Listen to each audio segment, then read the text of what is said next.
দেখো মেয়ে বেরিয়ে যাচ্ছে, ওর এক্সাম তো অনেক সকাল সকাল 8:15 মতো বাজে।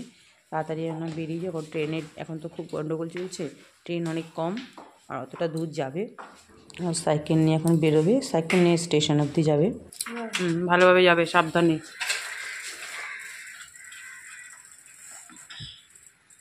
শুভ সকাল বন্ধুরা, সবাই কেমন আছো? নিশ্চয়ই খুব ভালো আছো, আমিও ভালো আছি। সকাল সকাল মেয়ে তো বেরিয়ে গেল, মেয়ের বাবা তার আগে বেরিয়ে গেল। আর আমার তো অনেক সকাল, কালকে যেন রাত্রিবেলা তোমায় কী বলবো, মেয়েকে এত বলেছি বেশি রাত্রি করবি না, বেশি করে আমি খালি বলছি আয় আয় আয়, ঘুমিয়ে পড় না, আমার একটু বাকি আছে, টিভিশন একটু বাকি আছে, আর একটু এই করতে করতে কত রাত হয়ে গেছে, কত রাত এই কালকে আমি ঘুমিয়েছি। মানে তারপর আমার ঘুমটা হয়নি, তারপর ও ঘুমিয়ে পড়লো, আমার আর ঘুমায়। মানে ভাবলাম কি সকালবেলা ওরা বেরিয়ে যাবে, তারপর একটু শুয়ে পড়বো। আর হয় কখনো আর না, তাহলে আবার কাজকর্ম সব দেরি হয়ে যাবে। যাক, দুপুরবেলাও যদি একটু না ঘুমায় তাহলে কী বলবো, দুপুরবেলা তো খুব একটা ঘুম আসে না, আর কি করা যাবে। শরীরটা খুব খারাপ লাগছে আজকে, মানে মাথাটা একটু যন্ত্রণা। ঘুমটা ঠিকমতো কতক্ষণ ঘুমিয়েছি, মানে কি বলবো, 4 ঘন্টা মানে ঠিকমতো ঘুম হয়নি।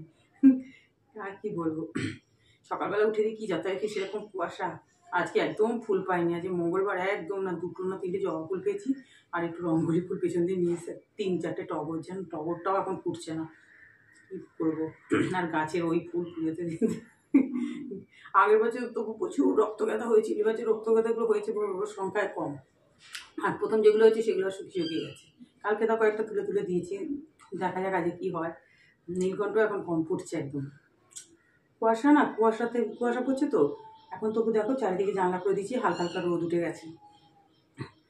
তাহলে রান্না বান্না আছে, টিফিন তো করতে হবে, নিজের জন্য হলে একটু করতে হবে, দেখি কী করি। তাহলে তোমরা সঙ্গে থাকো, দেখতে থাকো।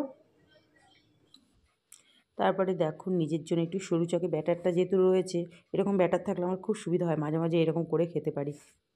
এই দেখো বন্ধুরা, একটু সরু চাকির মতো বানিয়ে নাও। ওই যে ব্যাটারটা সঙ্গে করেছিলাম না, তখন করে নিয়েছিলাম দুভাবেই। একদম দেখো পুরো ক্রিস্পি টাইপের, একদম পাতলা মতো হয়েছে। গরম গরম খেয়ে নিই, একটু গুড় দিয়ে খেয়ে নিচ্ছি। গরম গরম টিফিন তো খেলাম, এবার একদিকে ভাত বসিয়ে দিচ্ছি, একদিকে একটুখানি চিংড়ি মাছ ভাজা করেছি, করে একটা লাউ দিয়ে। চিংড়ি মাছ কী বলো তো, মানে চিংড়ি মাছের তরকারিটা খাওয়া হয়, তোমাদের দাদাভাই চিংড়ি মাছ খায় না, মানে তরকারিটা খেতে খুব ভালোবাসে। এবার অল্প অল্প করে আমি একটু দিই, যাতে একটু গন্ধটা মানে বেরোয় চিংড়ি মাছের, ওটাইতেই ভালো লাগে আমার। আর দেখো নুন, হলুদ আর একটু জিরের গুঁড়ো, একটু কয়েকটা চিনি দানা সব একসঙ্গে দিয়ে ঢাকা দিয়ে বসিয়ে দিলাম।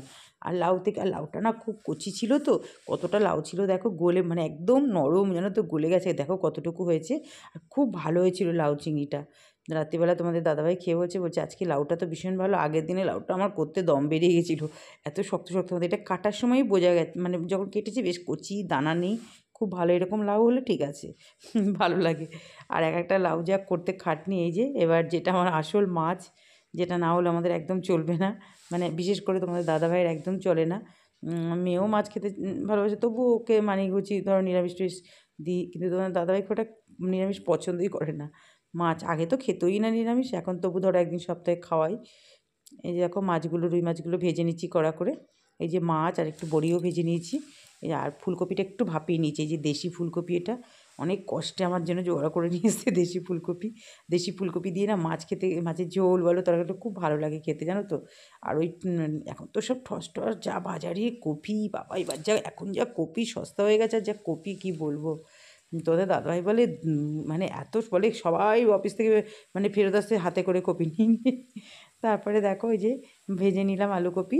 এবার আদা বাটা, জিরে বাটা, নুন, হলুদ, কাঁচা লঙ্কা, যেটা আমরা ঝালটা কাঁচা লঙ্কার খাই, আর একটু রেড চিলি টমেটো দিয়ে দিলাম। ব্যাস ভালো করে কষানো হয়ে গেল। এবার ঝোল হবে, মাছের ঝোল যেহেতু, মশলা দেওয়া জলটা দিয়ে দিলাম। একটা ফুলকপি যেন তো ভাঙে না, কেন এই শিরশির এই কপিগুলো না, আমি বলি না, এই সরু সরু শিরশির মতো থাকে, একটাও ভাঙে না এই কপিগুলো।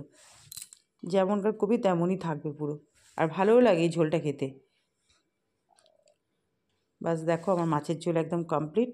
এবার ধনেপাতা, যেটা খুব সস্তায় পাওয়া যাচ্ছে এখন, এখন এখন এই মুহূর্তে বাজারটা এখন খুবই, তরিতরকারি বাজার এখন মানে কি বলবো, অনেকটাই কমে গেছে দাম। আবার উঠবে কদিন বাদেই, তবে যখন বেশি দাম থাকে না তখন খেতে বেশি ভালো লাগে। দেখো ফাইনাল লুক মাছের ঝোলটা, তারপরে দেখো একটু মাছের তেল ছিল, সেটা আমি একটু পেঁয়াজ কাঁচা লঙ্কা দিয়ে আর একটু আটা দিয়ে একটা মানে একটু বড়া টাইপেরই প্রথমে হয়েছিল, তো ঝুরঝুর মতো করে নিলাম। ভীষণ ভালো লাগে এটা গরম ভাতে করে খেয়ে দেখো। এই দেখো খুব ভালো লাগে, আমি অল্প করেই করেছি, একটুখানি তেলটা ছিল আর ফ্রেশ তেলটা ছিল। রান্না তো হলো, এবার তারপরে রান্নার পরে যে একটু গুরুত্বপূর্ণ কাজ, আর আমার গ্যাস তো আমি ফেলে রাখি না, রান্না হয়ে গেলে গ্যাসটা আগে মুছি, স্ল্যাব ফ্ল্যাবগুলো, মানে আমার ভীষণ পরে পড়ে থাকলে না আমার মনে যেন আমার কত বড় একটা কাজ পড়ে রয়েছে। মানে বাসন টাসন তো আমি করতেই, আমি তো একাই সমস্ত, আমার তো হেল্পিং হ্যান্ড নেই এখন, সমস্ত কাজই একার দ্বারা করতে হয়, মানে যতটা পারি রান্না করি, যেই সিঙ্কে দেখে একটু বাসন নিয়ে গেছে সঙ্গে সঙ্গে মেজে ফেলি, এতে সুবিধাও হয় অনেক, জানো তো। আর আমাদের এখানে হেল্পিং হ্যান্ডের খুব প্রবলেম আছে, এত দেরিতে আসবে, তারপরে যখন আসবেন আমি নাকানি চোবানি খেয়ে যাই। এই যে দেখো চিমনিটাও পরিষ্কার করে নিচ্ছি। আর তারপর একটা কী বলো তো, হেল্পিং হ্যান্ড থাকলেও না অনেক বাসনই মেজে নিতে হয়, কারণ সিঙ্কে এখানে কত বাসন তুমি মাজবে। এদিকে দেখো বেসিনটাও পরিষ্কার করে নিচ্ছি, এগুলো আমার রোজকার কাজ। আর দেখো পর্দা দেখছি উঠছে, কি হাওয়া দিচ্ছে জানো, এত রোদ দেখো, এই যে দেখেই বুঝতে পারছো, জানলাগুলো এখন খুললাম কিন্তু কী হাওয়া দিয়ে যাচ্ছে। আর রোদটা একটু বেশ ঢুকলে ভালোও লাগে দেখতে, একটু টাইসগুলো যতটা পারি মুছে নিই। মানে এখন মঙ্গলবারের পুজো দেওয়া হয়ে গেল, আজকে একদমই ফুল কম। এই দেখো খেতে বসে গেলাম, মেয়ে আসলো, লাউটা একটু আগে রান্না হচ্ছে তো গরম করে নিলাম, ভাতটা একটু গরম করে নিচ্ছি। আর এই ভাতের মধ্যে সাইডে এটা বসিয়ে দিচ্ছি, মাছের এই তেলের ভাজাটা, পাঁপড়, মাছের ঝোল, চাটনি সব নিয়ে বসে গেলাম। অনেকটা বেলা হয়ে গেছে কারণ আসলো।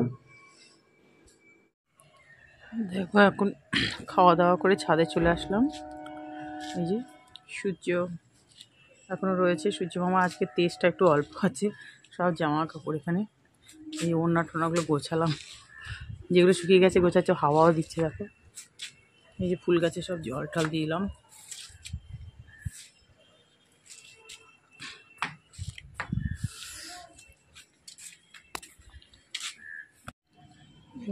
এখানেও গাছে সব জল টল দেওয়া হয়ে গেছে। লাউ গাছটা নিয়ে রোজ হাসাহাসি করছি, কিছুতেই বাড়ছে না, তোমাদের দাদাভাই বলছে ও আর বাড়বে না। সাদা সাদাগুলো পিটুনিয়া দেখো, লাইট ভায়োলেট আছে ওখানে। এই চন্দ্রমল্লিকা গাছেও ফুটছে ফুল, ওইখানেও ফুটবে, ওইখানেও ফুটবে। এই এত ফুটেছে, এই রক্তগাঁদাগুলো বেশ ভালো লাগে। আর এই যে ইঙ্কাগুলো একটা ঠাকুরকে দিলে মরে যাওয়া, আজকে কয়েকটা রক্তগাঁদা তুলে দিয়েছি, ইঙ্কাগুলো বাবারে আমি তো তুলবই না। চলে ঠাকুর ঘরে ওখানে বসি, রোদটা আছে, চুলটা শুকিয়ে। বন্ধুরা দেখো ঠিক আমি তোমাদের সামনে চলে আসলাম, 6:15 বাজে। চায়ের কাপ নিয়ে চলে এসেছি, চা বিস্কুট হাতে নিয়ে, কিন্তু মনটা যেন তো একদম ভালো লাগছে না। কেন বলো তো, কী করে ভালো লাগবে বলো? কালকে রাত্রিবেলা দেখলাম, রাত্রিবেলা পর্যন্ত 2 না 3টে সাবস্ক্রাইবার বাড়লো। ঠিক আছে, বেশ বাড়লে তো সবার ভালোই লাগে। মানে এত দিন, মানে এত বছর হয়ে গেল, প্রায় 2 বছরের কাছাকাছি চ্যানেলটার পিছনে এত খেটে যাচ্ছি। আর তোমরা দেখবে আমার চ্যানেলটা গিয়ে কতগুলো আমি ভিডিও আপলোড করেছি, মানে 2 বছরের কাছাকাছি হয়ে গেল। মানে প্রত্যেকটা দিন আমার যতই শরীর খারাপ যাই করে আমি ভিডিও আপলোড করি। মানে এই জায়গাটাকে আমি খুব ভালোবেসে ফেলেছি, তোমাদেরকে বলি খুব ভালো লাগে আমার। কিন্তু একটু তো মানুষের উপকার পাবে, এত মানে কি বলবো। তারপরে সকালবেলাও দেখলাম ঠিক ছিল, এই 9:30 10টা এরকম নাগাদ দেখলাম কমে গেল, একটা কেটে নিল। আবার এই কিছুক্ষণ আগে তোমার মানে এই মতো আসার আগে, সন্ধ্যে দিতে যাবো তার আগে ফোনটা খুললাম, দেখলে আর একটা আবার কেটে নিল। বলো তো ভালো লাগে এগুলো? তাহলে কিসের জন্য আমি ভিডিও আপলোড করবো? কি সাবস্ক্রাইবার কেটে যাওয়ার জন্য? মানে যারা আমাকে করছো, কেউ যারা সাবস্ক্রাইবার করছো, আমার তাকে বলতে হচ্ছে না, আমি ঠিক তাদের পরিবারে গিয়ে ঠিক করে দিচ্ছি, আমাকে বলতে হয় না। একটুখানি কৃতজ্ঞতা বোধ আমার আছে যে কেউ উপকার করলে তার উপকারে দানটা দিতে হয়। আবার অনেকেই আছে যে ভিডিও খুব ভালো লাগছে কিন্তু সাবস্ক্রাইবার করছো না, প্লিজ একটু সাবস্ক্রাইবারটা মানে সাবস্ক্রাইব করে দিও, তাহলে আমার একটু সুবিধা হবে আর ভালোও লাগবে আমার। দেখো তোমরা বলো, এরকম একটা ভিডিও আপলোড করতে কত কষ্ট হয়, মানে সারাদিন এই সমস্ত ভিডিও, রান্না বান্না, সমস্ত কাজ ঘরের একাধার করে, সংসারে করে তারপরে তোমার ভিডিওগুলো ঠিকমতো সেট করে এডিটিংয়ের কাজ, কত কষ্ট করে নেট খরচা, তো আমি বলি যে ওটা তো আছেই, এত খেটে খুটে করে তারপর যদি না ভিউজ হচ্ছে, আজকে তো কিচ্ছু ভিউজ হয়নি, কিচ্ছু না। তা হ্যাঁ, আমার যারা যারা দেখার মানে একদম বোন আছে তারা ঠিক দেখবে, তারা দেখে ভালো ভালো কমেন্টস করে। আর যারা এরকম না কিছুজন আছে ঢুকে মানে একবার সাবস্ক্রাইব করবে একবার আনসাবস্ক্রাইব করবে, কারণ এগুলো এর মানে কয়েকজন আছে এরা মানে রোজই করে এরকম, এত খারাপ লাগে কি বলবো। আজকে আমি 4 জনকে মনে হয় করলাম জানো সাবস্ক্রাইব, মানে করে দিলাম, সাবস্ক্রাইব করে দিলাম, ঢুকে তাদের ভিডিও দেখলাম, দেখে বেশ ভালো লাগলো, সাবস্ক্রাইব করলাম। আর দেখো আমার ক্ষেত্রে দেখো কি বলবো আর বলো, সত্যি মনটা এত খারাপ লাগছে না, চাটা করছি কিন্তু ভালো লাগছে না, একদমই ভালো লাগছে না। কারো ভালো লাগে বলো, সবাই তো একটা আশা নিয়ে করে।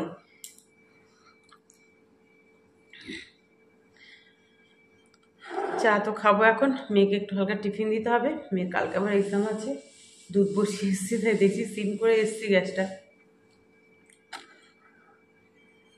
চলো আর কি বলবো, আজকে ভিডিওটা এখানেই এন্ড করে দিচ্ছি, একদম মনটা ভালো লাগছে না, সত্যি একদম ভালো লাগছে না, রোজ রোজ এই এক কথা বলতে ভালোও লাগে না আর ভালোও লাগছে না। যারা যারা ভিডিওটা দেখছো, যদি ভালো লেগে থাকে প্লিজ একটু লাইক দিয়ে দেখো, আর একটু নিজের মনে করে সাবস্ক্রাইব করে পাশে দেখো। টাটা।